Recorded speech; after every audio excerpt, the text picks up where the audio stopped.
My name is Miles, and this is Make with Miles Maker Mondays. In this series, I'm going to be asking makers 3 different questions. What's your favorite tool? What's the first thing that you made? And what's one piece of advice for young makers? Let's go. My favorite tool is actually my table saw that I rebuilt. It took me about 10 minutes to rebuild it. Rebuilt it from scratch. It's a 1950s Delta Unisaw. In order of importance, I've got my wife, my first child, my table saw, and my second child.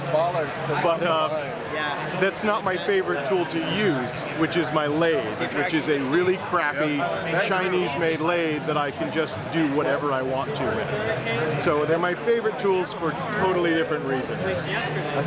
First thing that I remember making, I made a set of bookends for my mom. There's a group in California called 4-H. It's like Boy Scouts for farmers. And we had a woodworking club, and so I made a set of really nice wood bookends for my mom.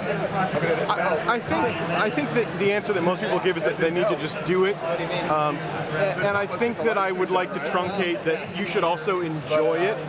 You know, it's something that you should be having fun with.